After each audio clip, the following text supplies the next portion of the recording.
What's up, guys? Here with Nate with Bissell Maple Farms. We're going to show you guys some really exciting stuff. I don't want to spoil it for you, but what's going on, Nate? We're heading to the farm. We're heading to the farm? Maple farm. And we're going to get to see the original, what do you call it? The sugar house? The sugar bush, sugar shack. Yeah, it's it'll be fun. Very cool. How long's the sugar shack been there? Your dad has it, right? Yeah, it's at my mom and dad's property. We built our business in their backyard. We still pull sap from that property. And really it was when I was 18, I came home and took my dad's hobby. And as he says, I ruined it. So it's where it originally started for you, yeah, right? Yeah, this is like where it all started. It just got too big. My parents have a really nice place that's private. And their liberty is worth infinite. And yeah, we had people showing up. We had trucks every day, employees. So it just got too big. And finally my parents were like, you gotta go. Yeah, your mom told you had to go, right? Didn't you have like a bus show up or something? My mom went to my dad. Yeah, we had a tour bus show up. My mom came out to get the dog, and the garage door comes up, and she's in her robe. That'll do it. Yep, she went in and went, David! That's my mom's, or my dad's name. And my dad was like, oh, son, we'll give you a couple years. But we got really lucky, and the building that we're in now, we found like 2 months later. It was meant to be. So this is where it all started, huh, Nate? This is where it started. It was a hobby that got away from me. How long were you in this building before you upgraded to the bigger place? We've been there 7 years. So I was here from 1998 until 7 years ago. Wow. So yeah, it's an addition. It's what every maple farmer does. You start with one, and then you go, crap, I don't have enough room. So you put another addition, and by the time you're done with that addition, you realize it wasn't big enough. So yeah. There's 7 additions on this building. So is the boiler still in here? Because I see no, the it's not. spout. The stacks are here. Yeah. But there is no evaporator in here anymore.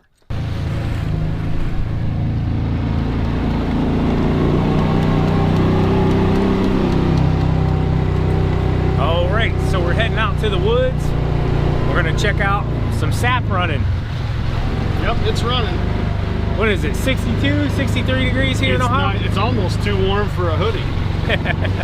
Beautiful February. And how many taps do you have out here, Nate? 2,000. 2,000.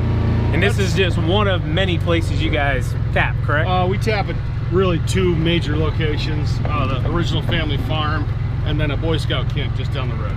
Very cool. I can already see them off in the distance. Oh yeah.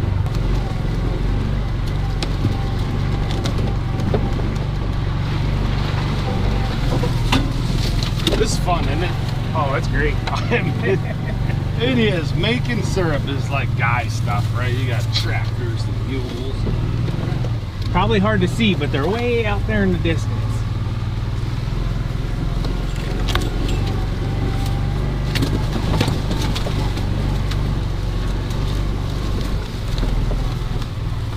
We just try to take different routes so we don't rut the woods up. All right. I'm glad you came out, man. Yeah, it's a good time. It's embarrassing to say this, but this is my first time out here this year. Really? Yep. Wow, they're way higher than I anticipated. Yeah, this one is actually a little different. That's actually, once that tank empties, it pumps up through here. We'll actually show you. Kind of cool.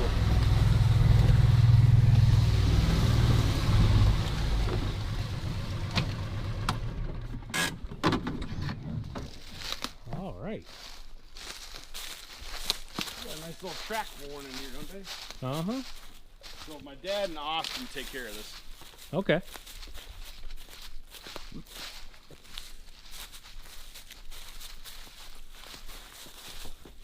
a really high-tech grid. Oh, yeah.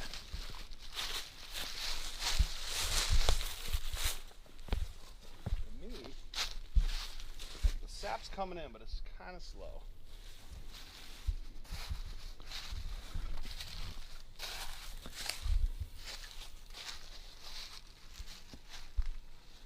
So what am I looking at here, Nate? What is this exactly? That's called a releaser or an extractor. And what happens is this is vacuum. So the vacuum's coming all the way down that black pipe, all the way down from a pump house. The vacuum is here, and this is about to dump, so you'll get a shot like right here. It'll just pour out, huh? Yep.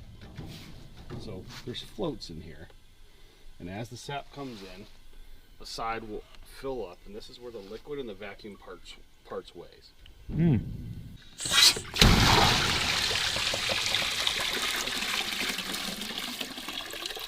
So now it's going in this chamber. You can see the sap coming right here on the side. You can get right over here. So this is pouring right on in there, going into here now? Yep, it switches sides, so there's a flapper in there and the vacuum will close it. This is a lot more detail than I imagined being out in the woods. So then this raises up. Obviously, it kind of has like a bulb over there, kind of like it's in the back of your toilet. It's a float. Yep, a float like a bobber almost. And once it gets to a certain area, it's going to... Open this valve. This is actually Harbor Freight solar panel there. There's a battery over here. Okay. Yeah, I didn't even see the solar panel. Bunch of old spouts from last year. It's probably tipped over from a bucket.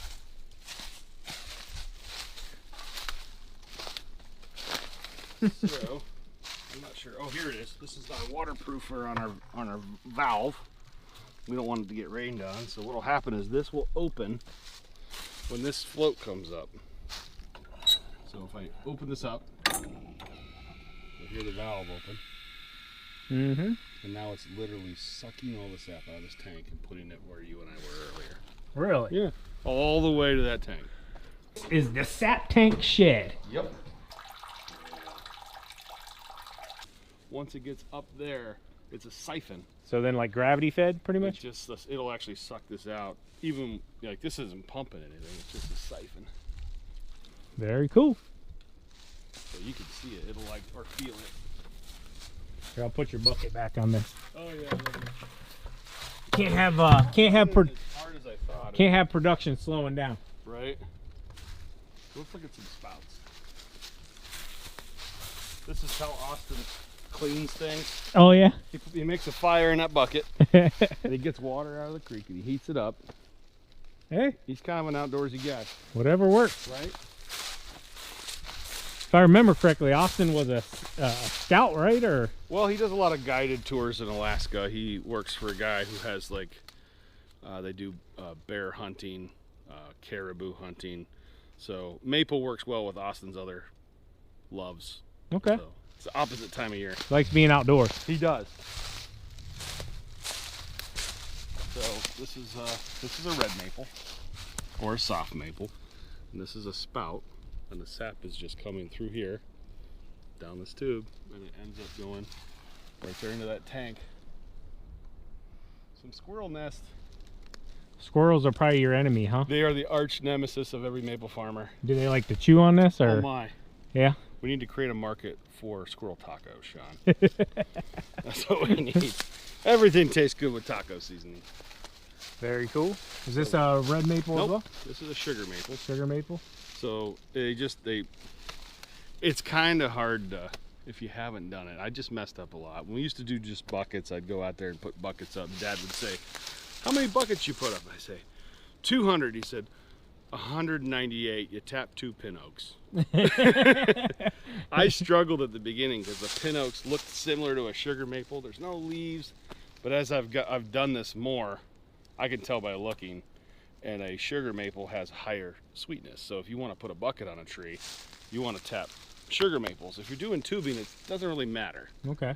So this will be like a 2.2% sugar. This Well, will be like 1.3. So a little bit less sugar. About 60%. Okay. So most people don't tap these with buckets. You can. You're just going to work twice as hard. Okay. On tubing, you can get your sap in your slippers and your jammies. So if you guys can't see, it kind of goes and just goes and goes. How do you keep track of it? We have sensors on the end of every line Okay. that tell us when there's a problem. Hmm. Wish I would have done that sooner. It makes Austin's managing 8,500 taps, one guy. Wow. And he doesn't have to like stress. He knows what's going on. So like if you have an issue on, say, the 8th line out there, it'll tell you right there, and then Yep. you can go right to it and figure it out. Yeah. Yeah, Wow. it's so much. Like, when I first started, I had a real job trying to do this, but now, today, you can actually have a full-time career and do maple because you can collect it with tubing, see what's going on, and now you can keep your sap concentrated in a giant milk tank, a bulk milk tank, and boil on the weekends. Wow. Technology is amazing. Technology is amazing. Here's sap run right here. Looking for a little, there's a little air bubble. And you want your air bubbles to go really slow because that means the sap's flowing. If it's moving really fast, it means that there's a leak and we have a squirrel chew. And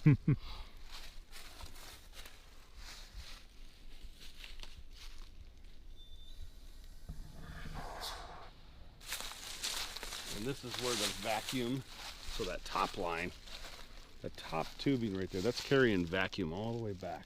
Okay, the big one. The big one. So what happens is the sap will go to the bottom, and the vacuum actually travels this way, if you think about it. Travels to the end. This is called a whip, and we call it's called a wet dry line. The dry carries the vacuum, the wet carries the sap. If you just use one tube, the vacuum goes in stages, and the sap will actually take too much of the pipe up. You have to rely on the sap filling half the pipe and the vacuum going one way and the sap so going the other way. So this is the way to make a half a gallon of syrup per tap. Wow. And for the folks out there that don't know, because obviously you got a lot of trees tapped here, how many gallons of sap do you need to make, say, a gallon of syrup? That's a good question. I know it's a lot. It changes throughout the season. For us, it averages about 65 gallons to a gallon of syrup because of the trees we have, where we are. Different parts of the country, it has different. Wisconsin has the sweetest trees I've ever seen. Their sap's 3% coming out of the tree, sometimes higher. So it takes half as much. Right. So the woods you have, the soil, the trees, it matters. And so typically we would say at 2% you'd make 43, it'd take 43 gallons to make 1 gallon of syrup at 2%. That's pretty average. But if the sugar changes, your gallons per gallon of syrup change too. So okay. And can that fluctuate through the season? It does. Well? It does fluctuate for sure. And when you're pulling vacuum, you're actually pulling more moisture, so you get more gallons of sap, but your sugar will drop a little bit. Okay. So buckets typically will run a little sweeter, but you'll get way more sap with vacuum. Very cool. And how many on average, say like this sugar maple for example, how many gallons of sap per day could that produce? On a good sap run, you'll get a gallon per tree. Okay.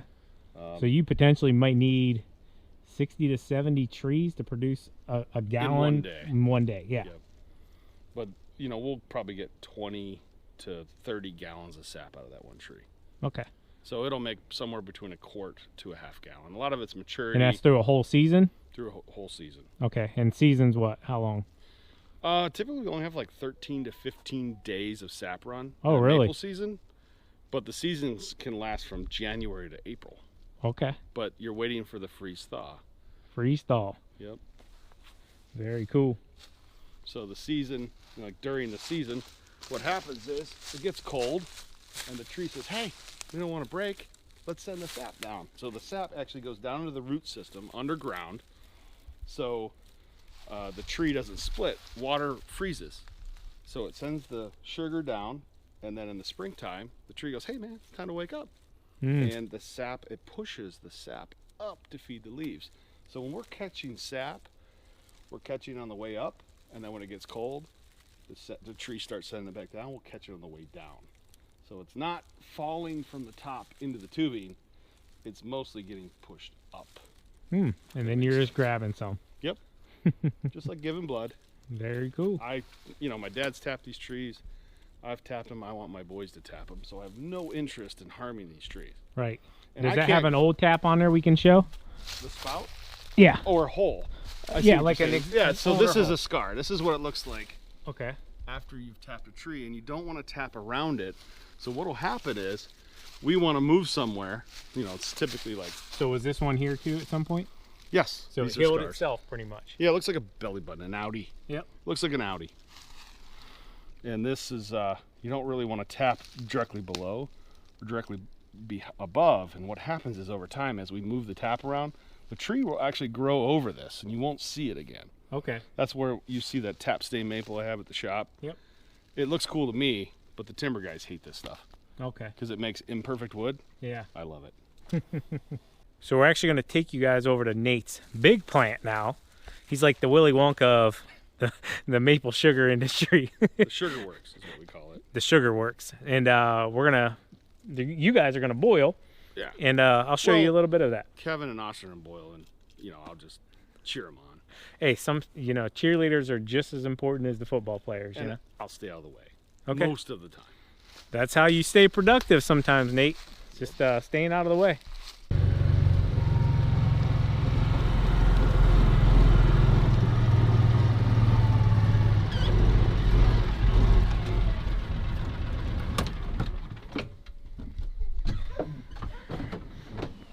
All right, we're gonna go inside and check out the Sugar Shack. Sugar Works. Started off as a sugar shack, then it became a sugar house when we added, doors. Yeah. And then it became a sugar chalet is what my aunt called it because it was a little nicer than most sugar shacks. It's very nice. Now it's my dad's wood shop. I could almost see like a Christmas tree right here in the front window. Right. Like, I could live in this. You definitely could.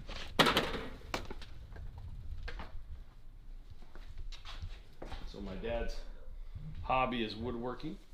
He makes cutting boards and coasters, and he's got a 3D one right there behind you. Oh yeah. Right next to the door. Right here. Cutting boards. Yep. And you can get those at Bissell Maple Farm. Bissell Maple Farms. Yeah. I have seen them. They're very nice. Here's some more of his work. Pretty cool. Gorgeous work.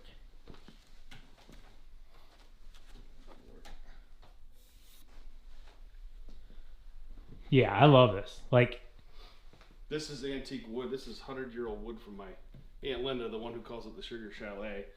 That now her daughter and husband live there. But this is from an old barn in Pierpont. And I wanted to save it, so she let me come get it because the barn was falling off. Yeah. So this is what the original sugar house that we built before we put this addition on. So this is all old barnwood. Can we see the original area where the boiler was? You know, I just show warts and all. So this is where our original sugar house, or original evaporator was. There's a pad because you have to have it level. Yep. So the first thing my dad and I was pour a little pad, and the rest of it was dirt and leaves. And then as we grew the business, we would we had a little cement mixer, and Dad and I would get the Portland cement and the sand and the stone, and we would pour a little section. Very cool. Move the forms. And right here is where all the steam would go out, huh? Yep. So if you can imagine, there was tubes coming down here, and then they'd have their boiler. Is that what you call it? Evaporator. Unless you're from Wisconsin, they call it a cooker. Okay. Wisconsin, always got to be difficult. I know a lot of people. A lot of syrup in Wisconsin, more than people realize. Very cool. So they would call this a cookhouse. Okay. So they cook on a cooker in a cookhouse in Wisconsin. And I always tease them. I say, you don't cook syrup, you cook meth. you boil sap in an evaporator. But it is Wisconsin. Well, every state has different lingo. So as you travel the Maple Belt, like if you go down to Somerset County, Pennsylvania, they don't call it sap. They say they're hauling water.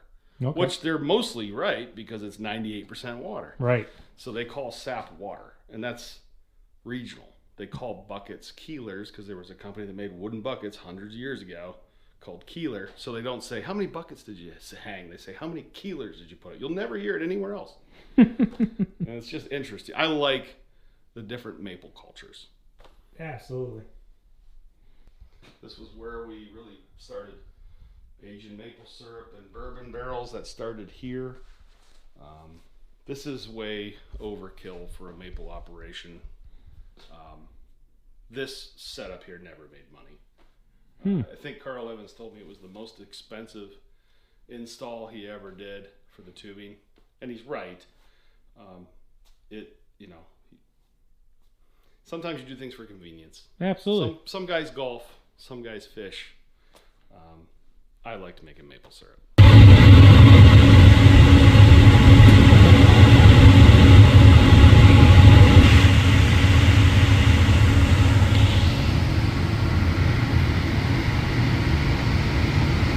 I wanted to show you technology side of it. So this is really cool. This is actually monitoring where we were at in the woods earlier, and the original Sugar Works is right up in here. That's where Nate started off, his parents' place. And then we were back in here, right where that dot is right there. Let me see if I can get it zoomed in here. So right here, that's where we were at the tank. And then over here is where we were checking that line. Then let me back you back out here real quick. And then if you come up here, let me see, right up here was the tank. So all of this is connected together. All the woods, I mean, it's crazy. You can't, it's hard to see all the dots, but all these dots are all the different, I guess, monitoring points all over. We only checked out a small little section right in here. So yeah, pretty darn cool.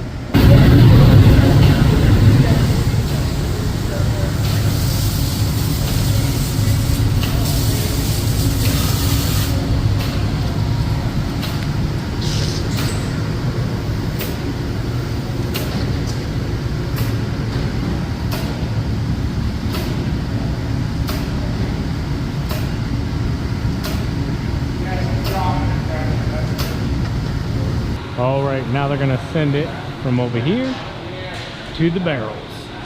So you connect it to 2 barrels, because when this one gets full, it'll start moving to that one, and then they know they can bring another barrel in and just keep the process moving. All right, guys, so we're here with Nate. We're at Bissell Maple Farms headquarters. This is HQ here. And I just wanna say there is a ton of bourbon barrels around here, Nate.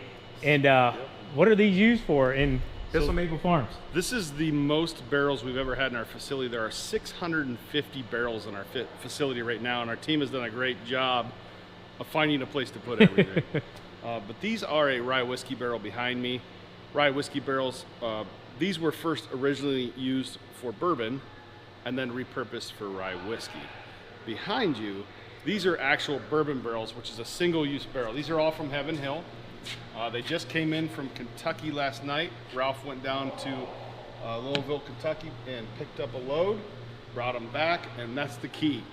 You have to get fresh barrels. They're a perishable item. It's kind of like fruit. As soon as they're emptied, they start degrading. So as soon as they're emptied, we get them back up here to Northeast Ohio and put syrup in them. Wow. Otherwise, the flavor is not as good. Okay. So that's important to us. We've kind of learned the hard way. If you let a barrel sit around, the worst part is it leaks. And remember, the only thing maple syrup is not good on is the floor. So this is the part, this product built our company. We are probably even considered by our peers the best in the world at this. I mean, if you're really good at something, I try to say that in a humble way, like we're really good at this. Yeah, so, I think that's fine. I've had it. It's very good. And I'm going to give you guys just a general idea. When Nate says 600 barrels, 650 bourbon barrels. 650 bourbon barrels. We're going to come around here real quick, because he's not lying when he says they're kind of stashed everywhere. It's true.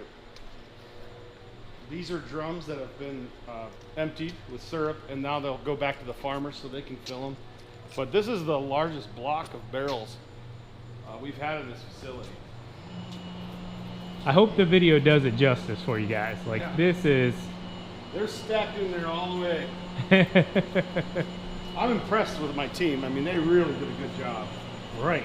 And those are big barrels. What are these? Are these 50 gallons? 53 gallons. So if someone says barrel, by definition, it's a 53 gallon. Okay. You can come around here if you'd like. I've learned as well tonight, there is a difference between a barrel and a drum, okay? Yep. So if I didn't learn anything, I learned that tonight. Well, even in the maple industry, we're a little different because we handle both. But farmers will often call these barrels. Yeah. And outside these walls, that's okay, we understand that. But inside these walls, there's a barrel and there's a drum. Barrels are wooden, white oak. These are metal. Yeah. I just always think of being a kid. My dad was like, take it out to the burn barrel, you know? Yeah. So. Listen, I probably did too until we started handling, you know, barrels that'll give you splinters.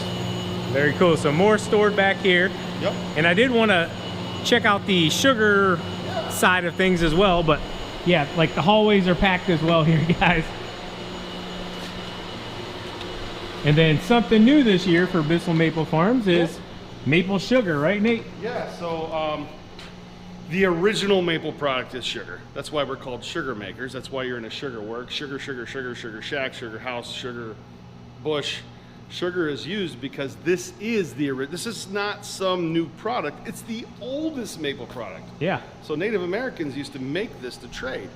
So they would actually take the sap, hollow out a log, put the sap in the log, take hot rocks out of the fire, stick it in the log, and that's how they boiled all their water down. Wow. Can you imagine using sticks to move really hot rocks? Well, the Native Americans taught early European settlers how to make it, and it was not until refrigeration was invented that maple syrup existed.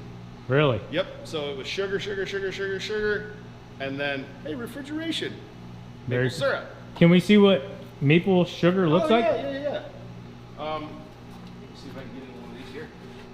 This is a bin of sugar that's been around, and this will actually, it's granular, so it's a granular product. Okay. So this will actually get sifted. Okay. So everything in these bins go through a machine here. We don't have all of the machinery hooked up, but eventually this auger hopper will bring it up into the sifter. The sifter will make this all uniform. So when you scoop it up, it'll look pretty. What is this mainly used for? Cooking, baking? Anything you use cane sugar for, you can use maple sugar for. Okay. It's just way So somebody, if they liked it, they could put it in their coffee. Oh my, yeah. Tea. You can make cookies, you can make pies. It's, in my opinion, the old-fashioned was likely first sweetened with maple sugar due to the fact of when the old-fashioned was likely. You know what I'm talking about, the drink with bourbon and you muddle the sugar. Most likely it was originally made with maple sugar because it was during the Civil War, a little bit early, a little bit later. Maple sugar makes a great old-fashioned. So any recipe you see that's old, an old-fashioned, or an old recipe that your grandma, great-grandparents used, when it called for sugar, this is what they used. Okay. So anything old before 1900, if it was a sugar recipe, this is a pretty important part of our heritage here in Northeast Ohio. Absolutely. If you guys want to see this process, Nate has videos on his channel, Bissell Maple Farms on YouTube. You can check out the whole process. It's a lot more cloudy in here, I'll say it whenever they're doing it. There's sugar everywhere. It's a dusty process. It's pretty darn cool. But hey, Nate, where can everybody check out maple syrup, maple sugar, anything Bissell Maple Farms, merchandise, whatever? Sure, BissellMapleFarm.com. Also, we have a free pancake breakfast on March 2nd this year. It'll be Saturday. I'll be here. Love to see you. So anyone who's watching this, we've been doing this for 20 years. We've gotten pretty good at it. It's something we do for the community. I give tours. It's the only job they let me do anymore is I give tours. So if you come out, I think you'd really enjoy it. Highly recommend it. Best maple syrup around. Go check it out, guys. Thanks, Nate. Appreciate you so much showing us around here. I call it the Willy Wonka and the maple syrup factory. It's true, though. Nate's got a pretty cool job as a business owner. Best job in the world. Yeah. Thank you, Nate. Yep.